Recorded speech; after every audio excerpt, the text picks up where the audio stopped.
Hey everyone, it's Hoochie from Nagios. In this video, I'll be doing an overview on dashboards in Nagios Log Server R2.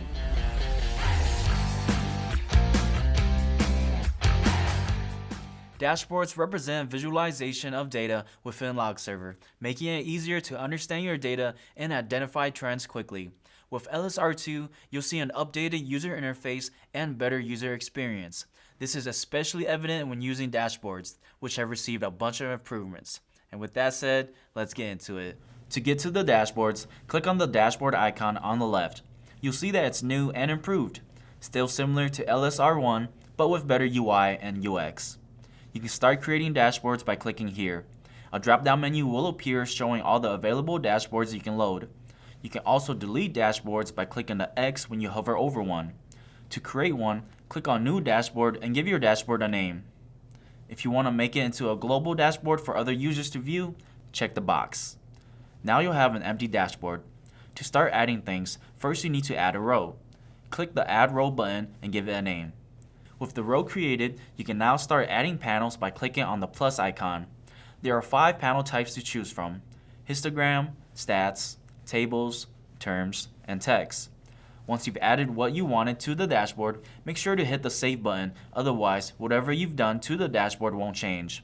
If you want to make this into your default dashboard, click the green dashboard icon.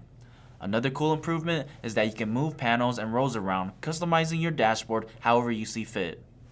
Each panel has its own features, but let's take a closer look at this panel, the log table. It shows you a list of log data in a table format. The columns show different fields which can be added or removed by clicking here. To see more details about a specific log, click it to show the details sheet. You can toggle filters from here too. Now let's talk about queries.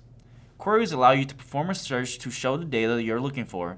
They consist of subqueries and filters, which are automatically populated when you run a query. To run a query, simply type the word you want to search for.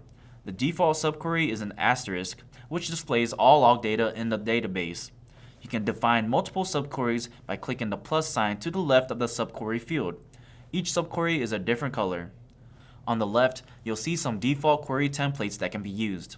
If you'd like to add a custom query template, click the plus icon under Custom Query Templates. Give it a name and write a subquery in the provided space. Check the box if you want this custom query to be available to all users. After it's created, you can toggle it on or off and right-click to edit or delete it. Queries can also be imported or exported by clicking the Manage Queries button. You can also add filters. A filter is similar to a query, however, its purpose is to reduce the amount of data a query is performed against. Filters can also be checked and unchecked. Alerts can be created based on the queries and filters in the current dashboard. Once an alert is set up, it will be available for review on the alerts page. Dashboards can also be saved as reports, allowing them to appear on the reports page under Saved Reports. If you want to share a dashboard, you can generate a URL link to share it with others. The time range for log data can also be adjusted to suit your needs. You can also manually refresh the data and adjust how often it auto-refreshes. Additionally, you can build queries using natural language processing. This enables you to write statements that will be transformed through the use of AI into usable queries. To enable it, navigate to Admin, then Global Settings. You'll find it under Experimental Features. Select Yes, check the I understand box, and choose your preferred AI provider. Input the API key, and once it validates, click Save Settings. After enabling NLP, when you return to the dashboards, the subquery toolbar should be replaced with a simple search bar with an advanced search. Clicking Advanced Search will display subqueries based on your text input. For example, you can enter a sentence like this. And there you go.